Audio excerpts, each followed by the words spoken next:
ఉంటుంది. గ్రూప్లో కంటే కొత్త వారికి స్టార్టింగ్లో పెన్లో యూజ్ చేసుకోవడమే బాగుంటుంది. ఈము చిన్న పిల్ల దశలో ఉన్నప్పుడు చాలా జాగ్రత్తలు తీసుకోవాలి. ఈ దశలో సరైన జాగ్రత్తలు తీసుకుంటే అవి సరైన రీతిలో తమ ఎదుగుదలను కొనసాగిస్తాయి. ఒకరోజు వయస్సు గల ఈము పక్షి బరువు సుమారు 370 నుంచి 450 గ్రాముల వరకు ఉంటుంది. పిల్ల పుట్టిన వారం రోజుల వరకు ఎటువంటి ఆహారం ఇవ్వరాదు. కోడి పిల్లల మాదిరిగానే ఈము పిల్లలకు మొదటి రోజు నుండి 4 లేదా 6 వారాల వయస్సు వరకు బ్రూడింగ్ అవసరముంటుంది. ఒక్కొక్క పిల్లకు 4 చదరపు అడుగుల స్థలం అవసరం. బ్రూడర్ చుట్టూ 1 అడుగు ఎత్తుగల చిక్ గార్డ్ అమర్చాలి. మొదటి వారంలో బ్రూడర్ క్రింద 90 డిగ్రీల ఫారెన్హీట్ ఉష్ణోగ్రత ఉండేలా చూడాలి. ఆ తరువాత వారం వారం టెంపరేచర్ను తగ్గించుకుంటూ పోతుండాలి. తగినంత దాణా, నీటి తొట్టెలు అమర్చాలి. ఇది ఈము పెరుగుదలలో కీలక దశ కాబట్టి చాలా జాగ్రత్తలు తీసుకోవాల్సి ఉంటుంది.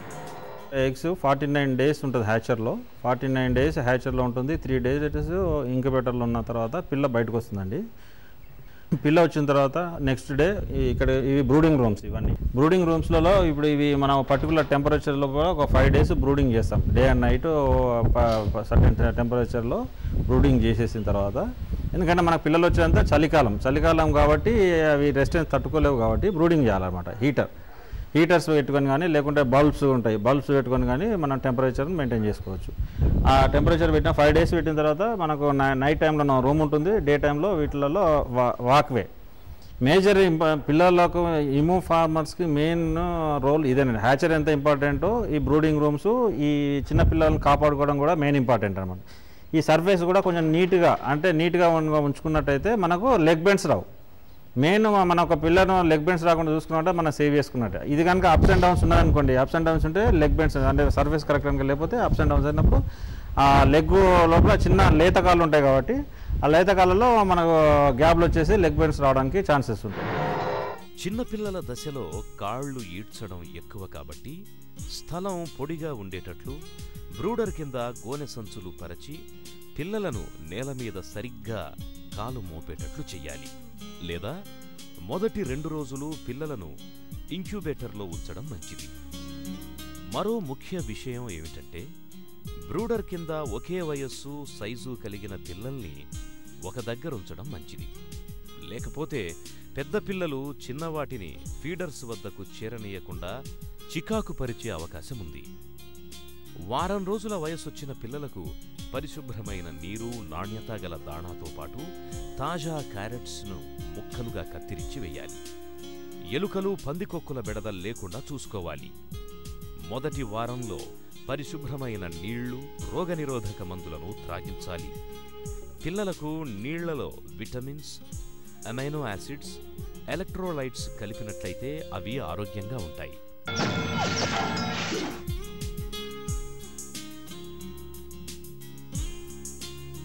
ఈ దశలో షెడ్ నిర్మించుకునేటప్పుడు చాలా జాగ్రత్తలు తీసుకోవాలి.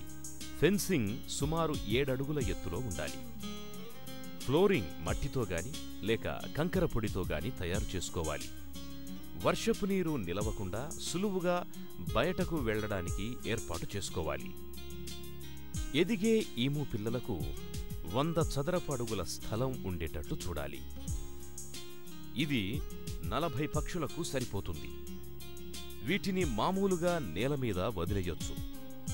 అవసరమైతే రాతి పొడి లేదా ఇసుక కూడా వేయొచ్చు. నేల పొడిగా, నీరు నిల్వకుండా ఉండడం మంచిది. ఎదిగే పిల్లల్లో కాళ్ల సంబంధమైన లోపాలను ఎప్పటికప్పుడు గుర్తించాల్సి ఉంటుంది. పిల్ల పక్షులను పెద్దవాటితో కలుపరాదు. వయస్సును బట్టి దేనికది వేరు చెయ్యాలి. ఇవి నేల మీద దొరికే ప్రతిదానిని తినే ప్రయత్నం చేస్తాయి కాబట్టి నేల మీద చిన్న రాళ్లు గాని, హానికరమైన పదార్థాలను గాని ఉంచరాదు. ముఖ్యంగా సూదులు, రబ్బరు ముక్కలు, ప్లాస్టిక్ కాగితాలు అందుబాటులో లేకుండా చూడాలి. మనం ఫామ్ పెట్టేటప్పుడు కూడా మెయిన్ తీసుకోవాల్సిన జాగ్రత్తలు ఏంటి అంటే, మనం పెన్నీస్ తయారు చేసినప్పుడు చిన్న చిన్న రాళ్ళు లేకుండా చూసుకోవాలి. ఇది ఏంటంటే పిల్లలు ఏది ఉంటే కూడా అది తినడానికి ట్రై చేస్తారన్నమాట. చిన్న చిన్న రాళ్ళు కానీ కప్పలు కానీ ఉన్నాయనుకోండి, అది పోయి గొంతులో ఇరుకుతాయి. గొంతులో ఇరికినప్పుడు కూడా బర్డ్ చావడానికి కూడా ఛాన్సెస్ ఉంటాయి. అది మేజర్. ఇంక మన చెట్లు కూడా పెట్టుకున్నప్పుడు చెట్లలో కూడా చిన్న చిన్న కాయలు ఉన్న చెట్లు మాత్రమే పెట్టుకోవాలి. మేజర్గా వేయాల్సిన బాదం చెట్లు కానీ ఇంకా వేరే పెద్దగా ఉన్న కాయలు కనుక తీసుకుంటే ఆ కాయను కనుక తీసుకున్నప్పుడు దాని గింజ గట్టిగా ఉంటుంది. ఆ గింజ దీనికి డైజెషన్ కాక కూడా బర్డ్కు ఇండైజెషన్ అయ్యి కూడా బర్డ్స్ వేరే ఇబ్బంది జరగడానికి కూడా ఛాన్సెస్ ఉంటాయండి. అవి మేజర్గా కొత్తగా ఫామ్ పెట్టే వాళ్ళు తీసుకోవాల్సిన జాగ్రత్తలు. ఎండ వేసవి తీవ్రత ఎక్కువగా ఉన్నప్పుడు ఈము పక్షుల్ని పట్టుకోవడం గాని టీకాలు ఇవ్వడం గాని చేయరాదు. ఈము పక్షుల్ని బెదిరించినట్లయితే అవి ఒక్కోసారి కండరాల క్షీణత వల్ల ఆకస్మికంగా మరణించే అవకాశం కూడా ఉంది. ఇప్పుడు మీరు ఇక్కడ చూస్తున్నటువంటి ఈ ఈము పక్షి పిల్ల ఏదైతే ఉందో ఇది సుమారు 2.5 నెలల వయసు ఉన్నటువంటి పక్షి. ఈ పుట్టినప్పటి నుంచి 2 నెలల వయసు వరకు దీనికి బ్రూడింగ్ షెడ్లో దీన్ని పెంపకం చేయడం జరుగుతుంది. అక్కడ ఎందుకంటే చిన్నపిల్ల పుట్టినప్పటి నుంచి 2 నెలల వయసు వరకు వాటికి ఆ ఉష్ణోగ్రత బయట ఉష్ణోగ్రతకు తట్టుకోలేవు కాబట్టి వాటికి మనము సరైన ఉష్ణోగ్రత ఇవ్వడానికి బ్రూడింగ్ షెడ్లో వేస్తాము. ఆ 2 నెలల వయసు నుంచి బయటకు తీసుకొచ్చి ఈ పెన్లలో వేస్తాము. ఇది 2 నెలల వయసుది. ఇంకొక 15-20 రోజులలో దీని స్వరూపమే మారిపోతుంది. దీని మీద ఉన్నటువంటి ఈ చారలు ఈ పట్టీలు ఏవైతున్నాయో ఇది పోయి మొత్తం బర్డ్ ఈ పక్షి మొత్తము నల్లగా మారిపోయి మంచి ఈము పక్షి అంటే ఇట్లా ఉంటుందా అనే పద్ధతిలో ఏర్పడుతుంది. అసలు మనం గుర్తుపట్టలేని విధంగా తయారవుతుంది. ఈ వయసులో మాత్రం దీనికి మామూలుగా కాల్షియం బాగా అవసరం. ఎందుకంటే కాల్షియం తక్కువైనట్టుంటే ఈ స్పీడ్ గ్రోత్ ఉన్నది కాబట్టి ఈ కాళ్ళు వంగిపోయి లెగ్ బెండ్స్ వచ్చే అవకాశం ఎక్కువ ఉన్నది కాబట్టి ఈ వయసులో వీటికి మంచి కాల్షియం ఇచ్చినట్టుంటే మంచి ఎదుగుదల ఉంటుంది. మంచి భవిష్యత్తులో బ్రీడింగ్కి కానీ కటింగ్కి కానీ దేనికోసం పెంచుకున్నా కానీ చాలా బాగుంటుందని చెప్తా ఉన్నాను. ఆరోగ్యపరంగా తీసుకోవలసిన జాగ్రత్తలు. నట్టల మందును నెలకోసారి త్రాగించినట్లయితే త్వరగా ఇవి బరువు పెరుగుతాయి. 8 వారాల వయసులో కొక్కెర వ్యాధి నిరోధక టీకాలు మరొకసారి ఇవ్వాలి. ఇదే టీకాను 40వ వారంలో కూడా ఇవ్వవలసి ఉంటుంది. ప్రతిరోజు వీటి అన్నపానీయాలను గమనిస్తూ ఉండాలి. కాళ్లకు సంబంధించిన వైకల్యాలపై ఎప్పటికప్పుడు శ్రద్ధ చూపాలి. ఈ దశలో ఈము పక్షులకు ఎల్లవేళలా నీరందేలా చూడాలి. నాణ్యత గల తాజా దాణాను ఇవ్వాలి. సంవత్సరం వయసొచ్చేసరికి ఇవి 30 నుండి 35 కిలోల బరువు ఉంటాయి. వీటికిచ్చే దాణాలో 18% మాంసపు కృతులు ఉండేటట్లుగా చూసుకోవాలి. ఇప్పుడు ఇంతకుముందు మనం చూసిన పక్షులు ఏవైతున్నాయో అవి 2 నుంచి 2.5 నెలల వయసు. ఆ పెన్లలో 2 నుంచి 3 నెలల వయసు వరకు మాత్రమే దాంట్లో పెంపడం జరుగుతుంది. దాని తర్వాత ఈ విధంగా పెద్దగా ఉన్నటువంటి పెన్లో నంబర్స్ ఎక్కువ అంటే 2 నుంచి 300 బర్డ్స్ను ఒక 2 ఎకరాల పెన్లో పెంచడం జరుగుతుంది. ఇప్పుడు దీంట్లో 3 నుంచి 5 నెలలు మీరు చూస్తున్న బర్డ్స్ అన్ని కూడా 3 నుంచి 5 నెలల వయసు పక్షులు ఇవి. ఇప్పుడు దాంట్లోనేమో అక్కడ మనం చూసినప్పుడు వాటికి వీపుల మీద చారికల్లాగా పట్టీలలాగా చూడడం జరిగింది. ఇక్కడికి వచ్చేసరికి నలుపు రంగులోకి వచ్చేసినాయి. ఈ 5-6 నెలల వయసు దాటేసరికి మామూలుగా ఈకలు వచ్చేసి పిల్ల రంగులో కూడా వస్తాయి. మీ దీంట్లో కూడా అక్కడొకటి బర్డ్ను మీరు చూడొచ్చు. ఇంకోటి ఏంటంటే ఇప్పుడు ఈ 3 నెలల వయసు నుంచి 5 నెలల వయసు దాకా ఏదైతే 6 నెలల వయసు దాకా ఏదైతే ఉన్నదో ఇప్పుడు 3 నుంచి 400 గ్రాముల ఫీడ్ పర్ డే ఇది కన్జంప్షన్ ఉంటుంది. ఇప్పుడు ఇచ్చేది వీటికి 3 నెలల వయసు నుంచి 9 నెలల వయసుకు గ్రోయర్ ఫీడ్ ఇస్తాము. ఆ గ్రోయర్ ఫీడ్ అయిపోయే సమయం వరకు 5 కిలోల నుండి దాదాపు 30 కిలోల బరువు వచ్చేస్తాయి. 9 నుంచి 10 నెలల వయసు వరకు 5 కిలోల నుండి 30 కిలోల బరువు తూగుతుంది.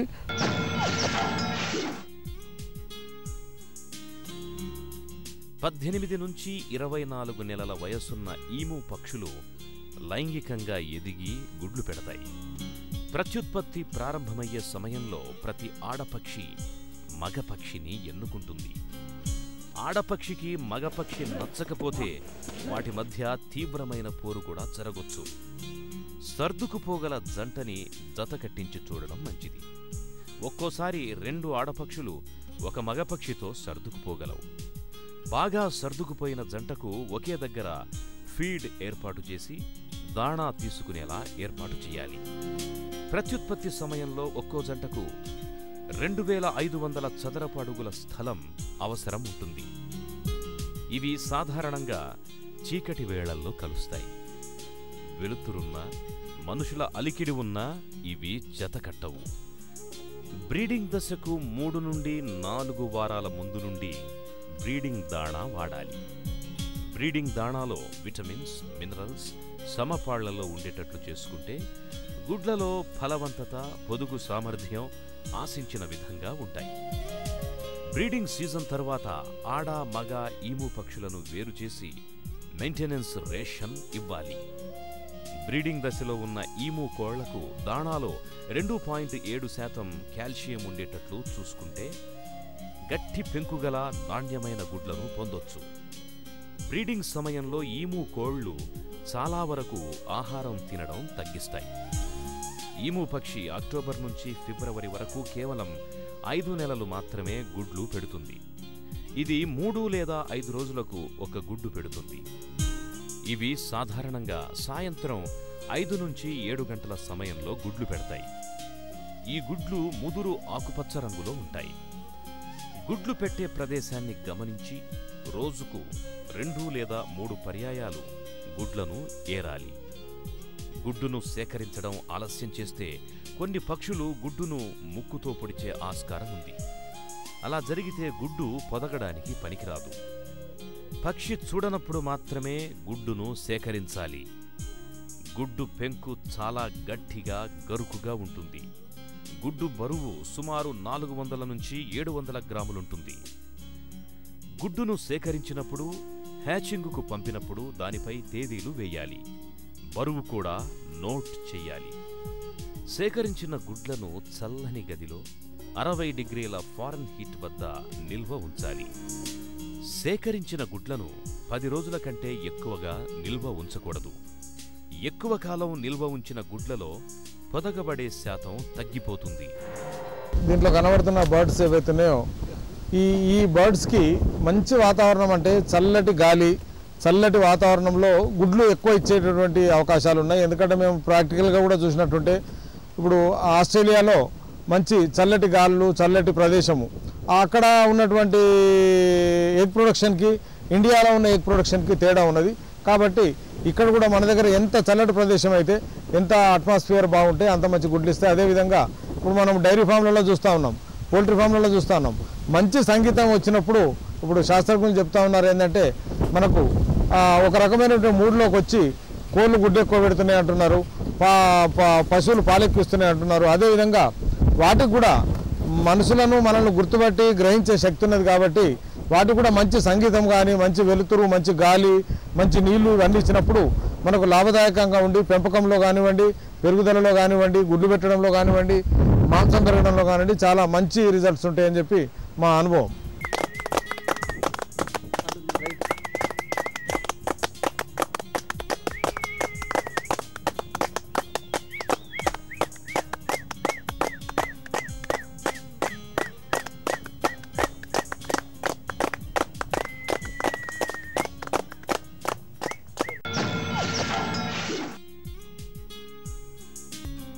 గుడ్లు పొదుగు యంత్రంలో ఉష్ణోగ్రత, తేమ, గాలిని నిర్దేశించిన మేరకు ఉండేలా చూసుకోవాలి. ప్రతి 7 రోజులకు ఒకసారి గుడ్డు యొక్క బరువు తరుగుదలను అంచనా వేయాలి.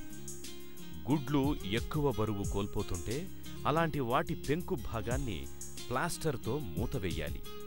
ప్రతిరోజు కనీసం 10 సార్లు మొదటి 48 రోజుల వరకు గుడ్లను టర్నింగ్ చేస్తుండాలి. చివరి 3 లేదా 4 రోజులకు గుడ్లకు చల్లదనం తగ్గలకుండా హ్యాచరీలోకి మార్చి 82 తడి బల్బ్ ఉష్ణోగ్రత ఉండేలా చూడాలి. ఈ సమయంలో గుడ్లు టర్నింగ్ చేయరాదు.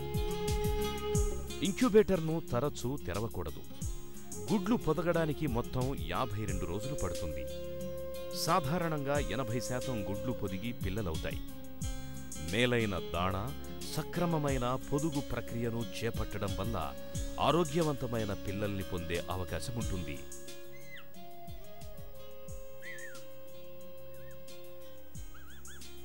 హ్యాచరీ తరువాత పిల్లల కాళ్లను దగ్గరగా కట్టివేయాలి.